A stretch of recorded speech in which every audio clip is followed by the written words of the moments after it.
మా మావయ్య నారా చంద్రబాబు నాయుడికి కంగ్రాచులేషన్స్ తెలియజేసుకుంటున్నాను. కుప్పంలో అఖండమైన మెజారిటీతో గెలుపొందారు. అలాగే మా అత్త పురంధేశ్వరి గారికి కంగ్రాచులేషన్స్ తెలియజేసుకుంటున్నాను.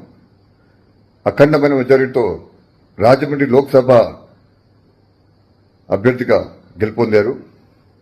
అలాగే మన అందరి నటసింహ యువరత్న నందమూరి బాలకృష్ణ బాబాయ్ హిందూపూర్లో మూడోసారి హ్యాట్రిక్ అత్యద్భుతమైన మెజారిటీతో గెలుపొందారు.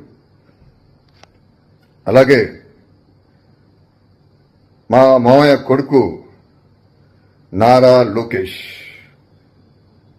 మంగళగిరిలో అత్యద్భుతమైన మెజారిటీతో సునాయాసంగా గెలుపొందారు. ఆయనకి నా అభినందనలు. అలాగే భరత్ మన బాబాయ్ అల్లుడు వైజాగ్లో అత్యధికమైన మెజారిటీతో సునాయాసంగా గెలుపొందారు. ఆయనకి నా అభినందనలు తెలియజేసుకున్నాను. కంగ్రాచులేషన్స్. ఇప్పుడు ఆపరేషన్ లేకుండానే మోకాళ్లకు ప్లాస్మా ట్రీట్మెంట్. మీ ఆర్థోపెటిక్ సమస్యలన్నిటికీ రోబోటిక్ టెక్నాలజీ ద్వారా తక్కువ ఖర్చుతో శాశ్వత పరిష్కారం. Free consultation. ప్రతి ట్రీట్మెంట్ పై 20% డిస్కౌంట్. ఈ ఆఫర్ కొద్ది రోజులు మాత్రమే. త్వరపడండి. V9 hospitals 9281465842.